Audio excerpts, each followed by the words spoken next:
To speedearning.com। हम लोगों ने बहुत सारी स्ट्रेटेजीज डिस्कस की है।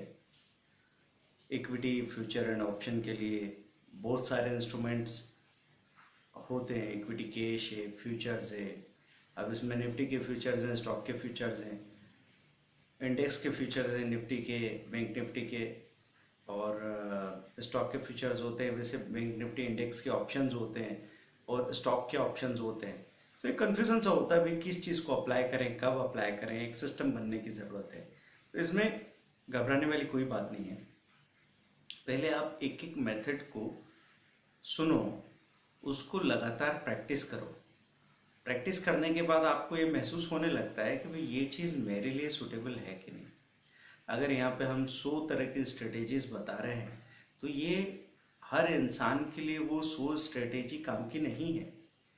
आप उसको अप्लाई न कर सकते ना आपको करना चाहिए। सबका अपना अलग अलग पर्पस है जो अलग अलग लोगों के लिए सूटेबल होगी। तो आपको अपनी 3 से 4 स्ट्रेटेजीज पे खास तौर से फोकस करना है और जब तक वो अच्छा रिजल्ट दे रही है तब तक आपको उसको बदलने की भी ज़्यादा ज़रूरत नहीं है। अलग अलग दिनों में जो अलग अलग स्ट्रेटेजीज का सेट होगा वो आपको धीरे धीरे प्रैक्टिस से क्लियर होता चला जाता है। तो अभी हम बात कर रहे हैं फ्यूचर्स की खास तौर से। तो फ्यूचर्स को अगर आप ट्रेड करने वाले हैं तो सुबह सुबह हमने देखा कि ग्लोबल मार्केट कैसा है, यूएस का मार्केट, एशिया का मार्केट। 9 बजे के पहले आपको मनी कंट्रोल पे एक हेडलाइन मिल रही है जहाँ ग्लोबल की उसका पता लग रहा है। CNBC TV 18 आवाज एजी बिजनेस पे भी ग्लोबल मार्केट के बारे में आइडिया मिल गया। 9 से 9:15 तक प्री ओपन मार्केट था। 9:15 पे एग्जैक्टली मार्केट खुला, या तो गैप अप या गैप डाउन। तो आपका पहला काम होगा कि आप निफ्टी की डायरेक्शंस को देखेंगे और बाजार खुलने से पहले निफ्टी का चार्ट हमने देखा हुआ है। तो निफ्टी का चार्ट देख लिया और पिछले दिन के सेक्टर्स को भी देख के रख लिया कि ये 2 से 3 सेक्टर बढ़ गए थे, ये 2 से 3 सेक्टर गिर गए थे। पिछले निफ्टी का 4 दिन का चार्ट या तो ऊपर की तरफ जा रहा था या नीचे की तरफ जा रहा था। एक आउटलाइन हमारे दिमाग में है। इसके बाद में बाजार गैप अप खुला तो हमें पता है कि अगर 2 दिन से ऊपर जाके आज भी गैप अप खुला है तो हमको कोशियस होने की ज़रूरत है, या 2 दिन से गैप डाउन जाके आज भी गैप डाउन खुला है तो भी हमको कोशियस होने की ज़रूरत है। हम ऐसा नहीं कर सकते कि गैप डाउन खुला और आपने निफ्टी सेल कर दी। हो सकता है नहीं तो बॉटम पे आपने सेल की, वहाँ से सीधा बाउंस आ जाएगा। तो वो एक बात आपने देख ली। उसके बाद में आप लाइव मार्केट लाइव वॉच में जाके इंडेक्स देख रहे हैं, सेक्टर देख लें NSEindia.com में, तो आपको टॉप 2 सेक्टर, बॉटम 2 सेक्टर्स नज़र आ गए। कि आप 9:15 9:20 के बीच में ही देख लीजिए एक बार, और फिर से आधे घंटे बाद 9:40 9:50 तक फिर से आप सेक्टर देख रहे हैं। तो सेक्टर शफलिंग अगर कोई हुई है, कोई सेक्टर ऊपर से नीचे चला गया, कोई सेक्टर नीचे से ऊपर आ गया है, तो उसका पता आपको लग जाने वाला है। ठीक है, अब काम होता है कि हम OI इंक्रीज प्राइस राइज ऐसा लिखेंगे गूगल सर्च में, तो profit.NDTV या मनी कंट्रोल की लिंक पे जाके या मोतीलाल ओसवाल की साइट पे जाके, ऐसी बहुत सारी साइट्स होती है, खासतौर पे मैंने 3 के नाम आपको दिए। वहाँ जाके आपने देखा कि कौन से ऐसे स्टॉक्स फ्यूचर्स हैं जिनका ओपन इंटरेस्ट भी बढ़ रहा है और प्राइस भी बढ़ रहा है। कौन से ऐसे फ्यूचर्स है जिनका ओपन इंटरेस्ट बढ़ रहा है लेकिन प्राइस गिर रहा है। तो ओपन इंटरेस्ट बढ़ने के साथ प्राइस बढ़ना है, इसका मतलब पॉजिटिव ट्रेंड कंटिन्यू रह सकता है।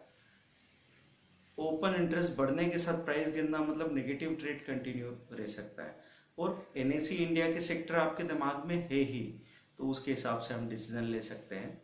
तो डिसीजन लेने में हम लोग क्या कर लें कि पोजिशनल ट्रेड्स पे अभी फ्यूचर्स में आप न जाएं तो ज़्यादा अच्छा है। क्योंकि अभी आपने देखा है कि बाजार जैसे लेवल पे खड़ा है तो पिक पे खड़ा है। बाहर खबरें यही है कि सेंसेक्स 31,000 के आंकड़े को पार कर गया, निफ्टी 9700 होने वाली है, 9900 तक जाने वाली है। लेकिन इस मौके पे मिड कैप में अचानक कोई बड़ी गिरावट आ रही है, बड़ी बड़ी गिरावट मिड कैप्स में नजर आ रही है आपको। तो पोजिशनली अगर हम बैठे कुछ लेके तो एक दिन निफ्टी 80 पॉइंट माइनस चली जाती है, दूसरे दिन 100 पॉइंट प्लस हो जाती है, फिर 50 पॉइंट माइनस चली जाती है, फिर 70 पॉइंट प्लस हो जाती है। बड़े बड़े लहरें आ रही है। इन लहरों में फ्यूचर के साथ अगर पोजिशनली एक रात भी आप रह गए और वो स्टॉक अगर 3-4% नीचे चला गया तो फ्यूचर में सीधा आपको 50,000 से 1 लाख रुपए तक का नुकसान दिख सकता है। तो हम सजेस्ट नहीं करते इस चीज़ को कि अगर कोई अफोर्ड भी कर सकता हो तो क्यों वो 50,000 के नुकसान तक पहुंचे। 5-5 हज़ार के 4 बार स्टॉप लॉस लेके तो वो पॉजिटिव हो सकता है। तो इतना बड़ा भारी पत्थर अपने छाती पे रखने की कोई ज़रूरत नहीं है आपको। तो हम क्या करेंगे कि जो स्ट्रॉन्ग सेक्टर है उसका जो स्टॉक अपने हाई की प्राइस के करीब है, बिल्कुल एलटीपी हाई के करीब है, उसमें स्टॉप लॉस बाइंग लगा दिया हाई पे। और जो वीक सेक्टर है और जिसका एलटीपी लो के करीब है उसमें लो पे स्टॉप लॉस सेलिंग लगा दी। जैसे ही ट्रेड हुआ वैसे ही बाइंग में पुट खरीद के हेजिंग कर ली और सेलिंग में कॉल खरीद के हेजिंग कर ली। या आपकी टेलीफोनिक क्लासेस में हम आपको डिटेल में समझा सकते हैं एग्जाम्पल के साथ में, यहाँ पे सिर्फ हम आपको एक आइडिया दे रहे हैं। तो वहां से जब आप ट्रेड करेंगे तो बहुत ज़्यादा पॉसिबिलिटी है कि आपको आधा से 1% का प्रॉफिट मिल जाए। और आधा से 1% का प्रॉफिट का मतलब होता है 4-5 हज़ार रुपये आराम से आपके बन जाते हैं, कोई परेशानी नहीं आती। तो ये एक सेफ तरीका है कि मैं 5-10 हज़ार रुपये सुबह और 4-5 हज़ार रुपये या 10 हज़ार रुपये शाम को बना लूँ। तो 15 से 20 हज़ार रुपये एक दिन में बना रहा हूँ पूरी सेफ्टी के साथ में। और बाजार को इस तरीके से हेज किया हुआ है हमने कि निफ्टी अगर अचानक से नीचे चली जाती है तो मेरा सेलिंग का ट्रेड एक्टिवेट होने के चांसेस बढ़ जाते हैं। अचानक से ऊपर चली जाती है तो मेरे बाइंग के ट्रेड एक्टिवेट होने के चांसेस बढ़ जाते हैं। और कभी अगर स्टॉक स्पेसिफिक स्ट्रेंथ रही, स्टॉक स्पेसिफिक मूवमेंट रहा, तो हो सकता है मेरे दोनों ही ट्रेड एक्टिवेट हो जाए, दोनों तरफ से मुझे फायदा मिल जाए।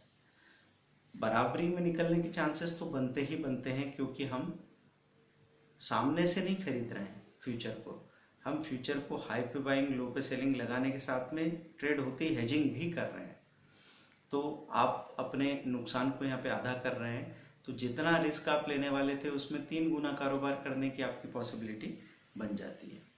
तो एक बार आपने वाई इंक्रीज प्राइस राइज को देख लिया। इसके साथ ही निफ्टी बैंक निफ्टी में आप हाई के ऊपर बाइंग लो पे सेलिंग सुबह से लगा के रखेंगे और एक ट्रेड एक्टिवेट होगा तो ये पॉसिबिलिटी बनती है कि निफ्टी में अगर हाई टूटा तो कम से कम 7-8 पॉइंट का मूवमेंट आने के चांसेस है। और बैंक निफ्टी में अगर हाई या लो टूटा तो कम से कम 10-15 पॉइंट का मूवमेंट आने के चांसेस है। तो हाई पे बाइंग के साथ उसके 15 पॉइंट ऊपर सेलिंग भी लगा के रख दीजिए। निफ्टी में लो पे सेलिंग के साथ आप 7-8 पॉइंट नीचे इसकी बाइंग भी लगा के रख दीजिए। मतलब प्रॉफिट बुकिंग ऑर्डर आप पहले से लगा के रख सकते हैं शुरू में, बाद में वो ऑर्डर मत लगा के रखिए, क्योंकि अगर कोई बड़ा मूवमेंट आता है तो उसका फायदा आप उठा सकते हैं। पर उस केस में आपको एग्जिट की तैयारी करके रखनी पड़ेगी कि जैसे ही ट्रेड एक्टिवेट हो या तो प्रॉफिट मिल रहा है या हम एग्जिट कर रहे हैं। छोटे से प्रॉफिट या छोटे से लॉस से भी फर्क नहीं पड़ता, बस हमको वहां रुकना नहीं है। ऐसा नहीं होना चाहिए कि आप गए थे 7-8 पॉइंट या 10 पॉइंट कमाने और 30 पॉइंट नीचे आने तक आप बैठे रह गए, वो नहीं चलेगा। तो सुबह एक बार 9:30-10 बजे से लेके 11:30 बजे तक, और दोपहर में वही चीज 1:30 बजे से लेके 3 बजे तक आपको निफ्टी और बैंक निफ्टी में करनी। ये आपका एक रेगुलर मॉडल बन सकता है। और ट्रेड एक्टिवेट होते ही आप कॉल या पुट से उसकी हेजिंग भी कर सकते हैं, जिसको डिटेल हम आप टेलीफोनिक क्लासेस में समझाने वाले हैं। इसके बाद 1:30 बजे 1:30 पे आप फिर से सेक्टर्स को देखते हैं, फिर से ओपन इंटरेस्ट को देखते हैं, ओपन इंटरेस्ट प्राइस राइज को, और फिर से अपना हाई पे बाइंग लो पे सेलिंग लगा के रखते हैं और वहां पे आपका ट्रेड होता है। इसके साथ एक और स्पेशल ट्रेड आप कर सकते हैं, वो है 229 पे हमने इस मंथ की निफ्टी को बाय किया, नेक्स्ट मंथ की निफ्टी को सेल किया और स्टॉप लॉस लगाया दोनों तरफ 7 पॉइंट्स का। अगर वहां पे 15-20 पॉइंट का मूवमेंट आता है तो एक तरफ 7 पॉइंट का स्टॉप लॉस गया, दूसरी तरफ 8-10 पॉइंट आपको बच गए हैं। ये रेगुलर ट्रेड आप कर सकते हैं। कभी कभी बड़ा मूवमेंट आ जाता है, 25-30 पॉइंट का मूवमेंट आ जाएगा तो आपको ज्यादा प्रॉफिट मार्जिन बच जाएगा। पर एवरेज आपका ये रहेगा कि 10 से 15 पॉइंट डेली के पूरी सेफ्टी के साथ, या तो आप बराबरी में निकलते हैं या फिर आप प्रॉफिट लेके निकलते हैं। और इस केस में ये कोशिश करें कि आपका ब्रोकरेज का जो रेट है वो मिनिमम रहे, क्योंकि दोनों तरफ ट्रेड हो रहे हैं, दोनों तरफ के ब्रोकरेज और टैक्सेस मिला के अगर ज़्यादा लगता है तो फिर आपका प्रॉफिट मार्जिन भी कम हो जाता है और आपको अगर लॉस का केस होता है तो फिर लॉस में वो बोझ बन जाता है।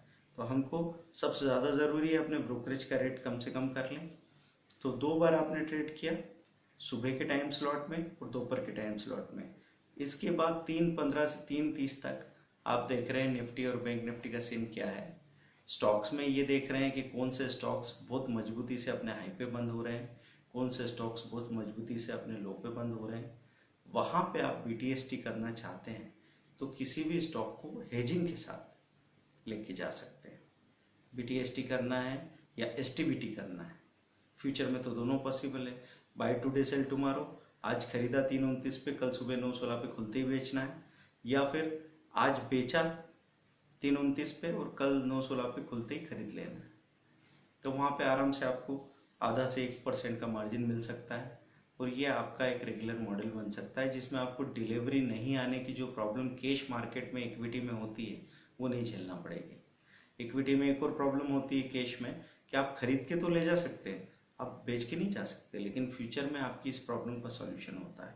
तो ये चीज़ भी आप BTST में करेंगे और अगले दिन उनको बेच के फिर से वही रूटीन शुरू हो जाएगा जो सुबह से दोपहर तक हमने आपको बताया है फ्यूचर्स में।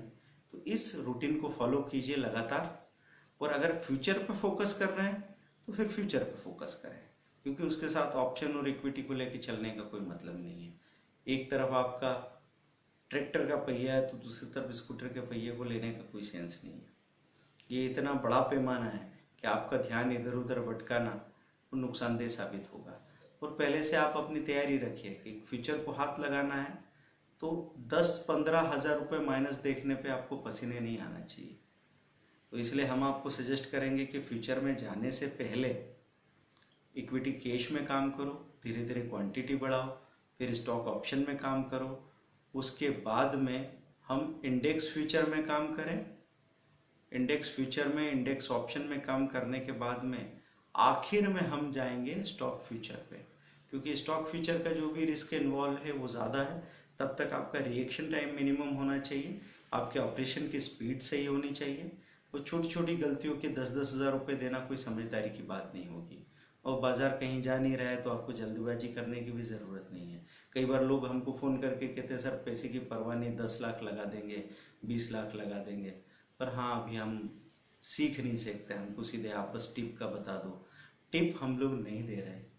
अब हम लोगों ने ये चीज़ देख ली है कि सीखना ज़रूरी है, कोई बाईपास चलेगा नहीं।